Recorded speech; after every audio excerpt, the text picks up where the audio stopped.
Test. Test in the butt in the 135. Testy. In the butt, and here we go 5. My nuts. Sigh. Yes. Hey guys, welcome back to We Watch Movie. I am Mike. I am Jay. And we are together in our room, and we just got done butt fucking. We did. It was so lovely. There was loop stains everywhere. Uh-huh. If you took a black light to it, it looked like a Jackson Pollock painting. You see that thing from space, Woo. man. Today we're reviewing Arachnophobia. Now, this video review is for our friend and lover, Jerry Ramey. Wonderful human. Yes, he is. He's a great dude, and we have a tier on our Patreon where you can request a commentary or a movie review for us to do, and he picked the banger, and that's why you're seeing it on the main channel here. If you want to check out that Patreon, by the way, it's in the link below. All sorts of stuff. Live streams every single month, sometimes nudes. Yep. Not of us, but of B. Arthur and President Clinton. And B. Arthur's dick. Together. Yes. It's going to be a great time. You should sign up right now. What are you waiting for, huh? By the way, I got to point out, this movie came out in 1990, so it's a 33-year-old movie. God damn! It still fucking holds up, though. This movie is insanely So sexual, old. starring Jeff Daniels, who does an incredible job as the lead in this. He's got some comedic timing in it, but it's more of a serious role where he's playing the dad, the new doctor that moves into town, and John Goodman, who's underrated as fuck in this. But here's a little facts for your crack.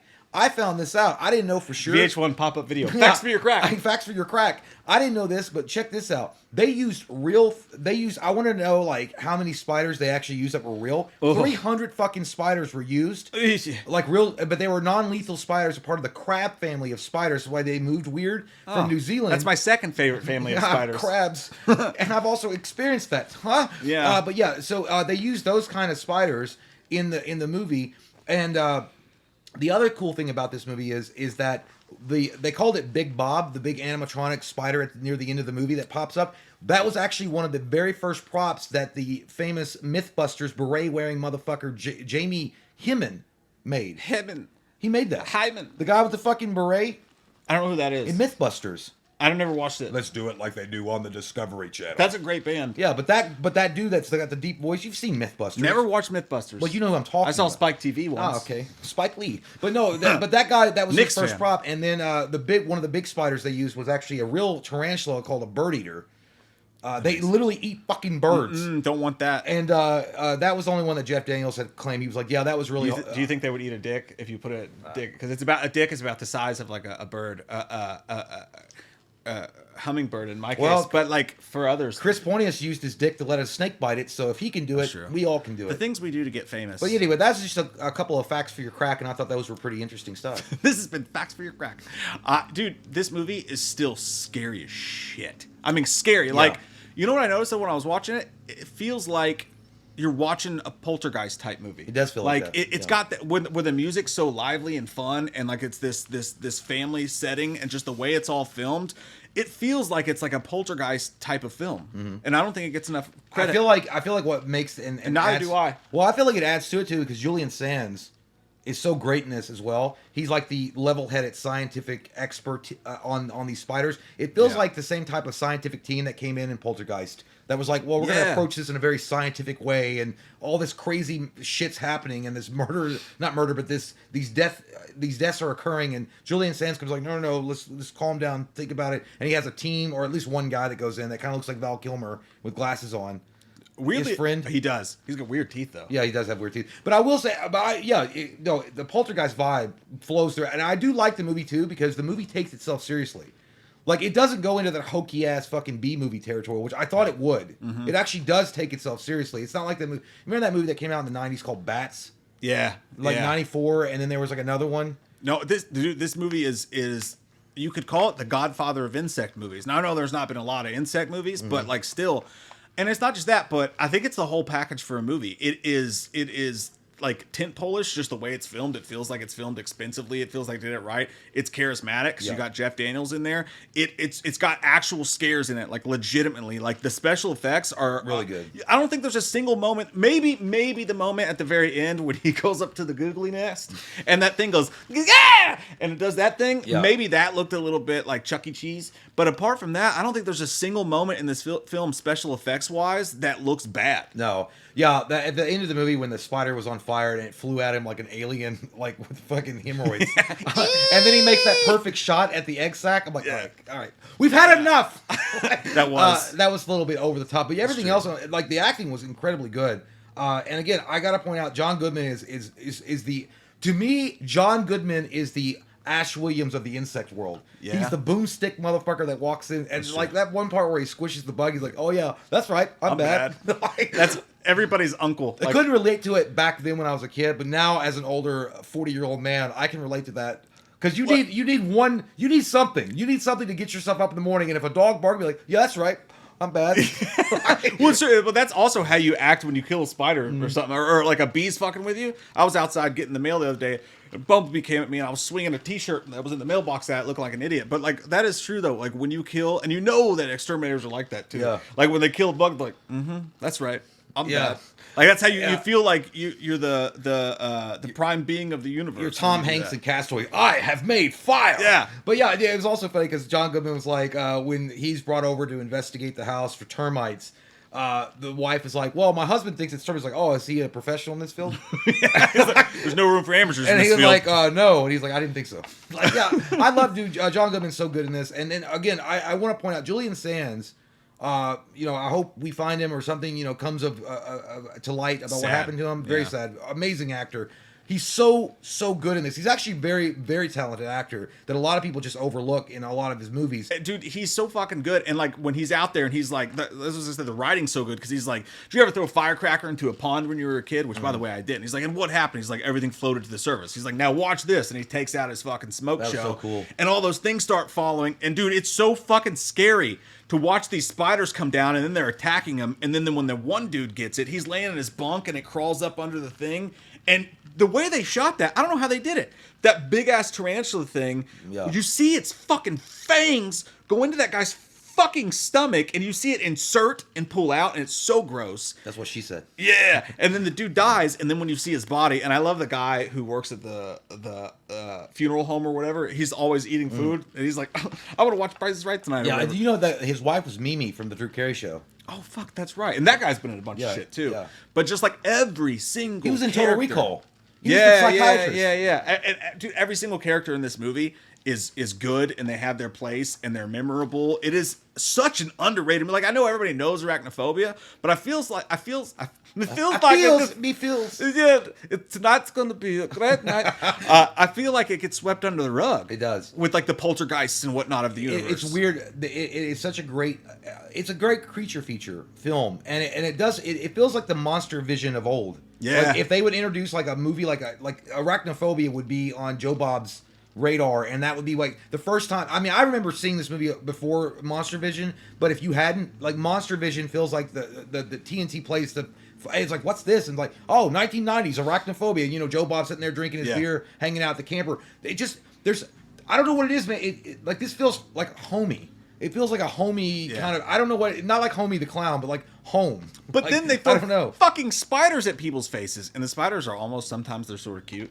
But I loved just the story of how that. It's like Baby's Day Out. The story of how that spider made it all the way here from Middle Ohio. It did get very Disney. Yeah, and like it's in the coffin, and it's just hanging there. And then a bird picks it up, and it flies it to the countryside. I laughed my ass off I was like, that bird's gonna die. Yeah. The bird's like, I'm the fucking like in the food chain, and then the bird falls down and dies. And then all of a sudden, the family just walks in. And how many movies do you have where a family moves into a house and something's wrong and it gets boring? They just walk Jeff Daniels and his family right in there, and it was just like this. Then you have the Doc Hollywood story that was basically going on, and the town. There's so many layers. It's like a Taco Bell burrito. It's kind of like Pet Cemetery. Because the new vet moves into the town, and then they have to figure out what's going. That's kind of what I got from this movie as well. But also, speaking of Disney, it was actually funny. This was also a Disney-backed film.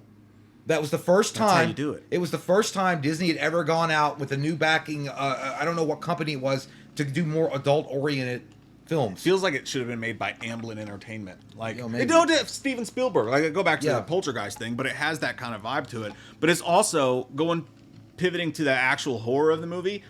God damn, there's no movie that makes you this uncomfortable.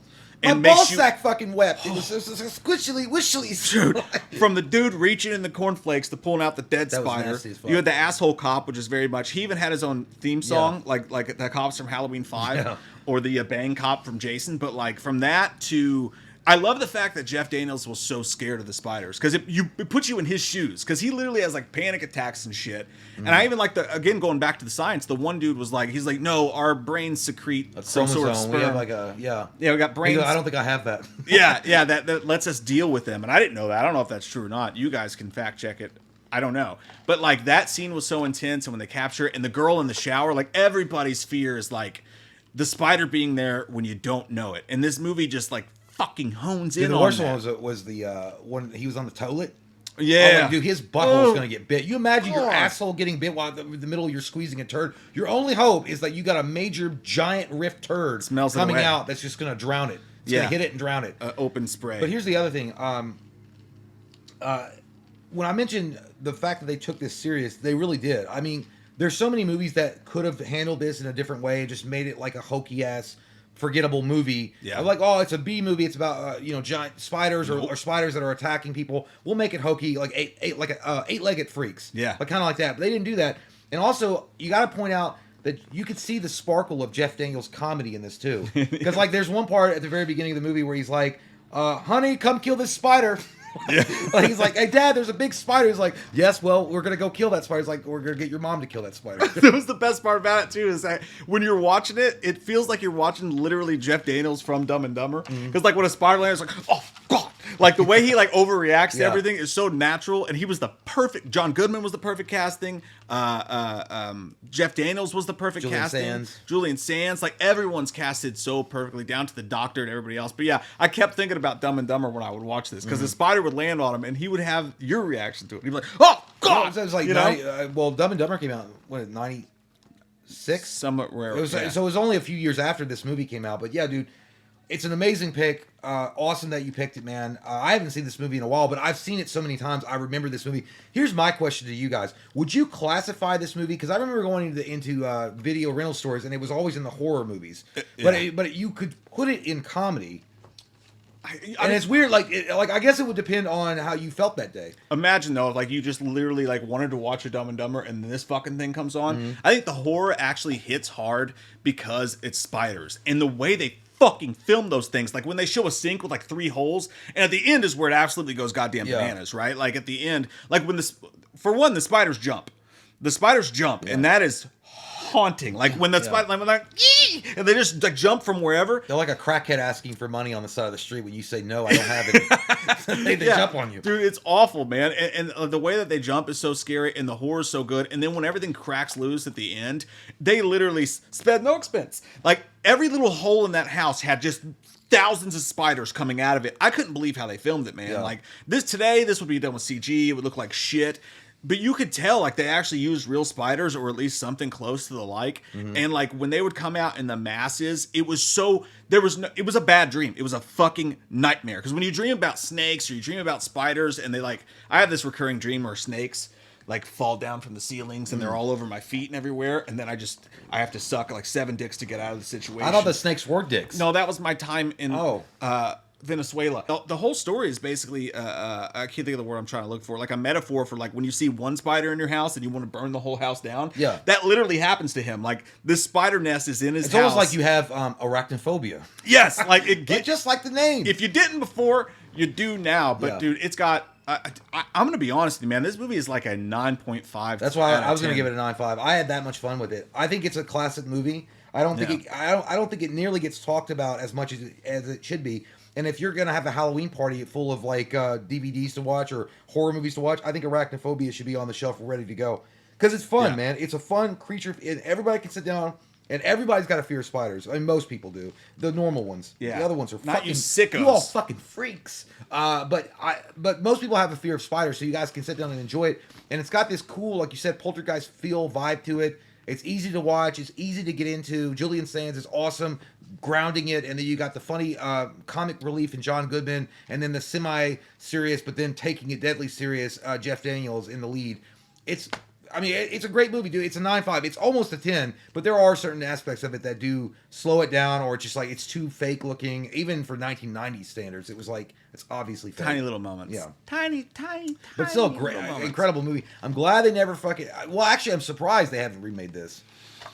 I'm glad that they haven't actually, because you're right. Like, and they'd CGI. It's just like the Turtles, man. Like, you could make a Ninja Turtles movie today, and they're always like, hey, let's do CGI, let's do this and that. All people want is for you to take the puppets that fucking Jim Henson made and make a turtle movie. If they did this today, it would be full CGI. It would be fake. They don't make them like this anymore. They don't. Nope. And that's why, Jerry Raimi, you son of a bitch, you did it again. You picked a great fucking Patreon pick, man. We really appreciate it. You have. And I just love this movie, dude. I love it so much, and I love all of you so much, and I love you so much, and I love you guys so much, and I love Bud Light. I appreciate how much I love men, and basically, we love you all. We hope you guys have a great night. Thanks for watching. See you guys. Halloween never ends. Suck my fucking dick, and I don't really care what Blumhouse fucking says. Put him in a box or suck a fucking cock. You can say he's dead, but we all know he's not. Yeah. So let's go trick-or-treating, let's go fucking drinking. Let's all go rent Pumpkinhead on VHS, cause Halloween never ends.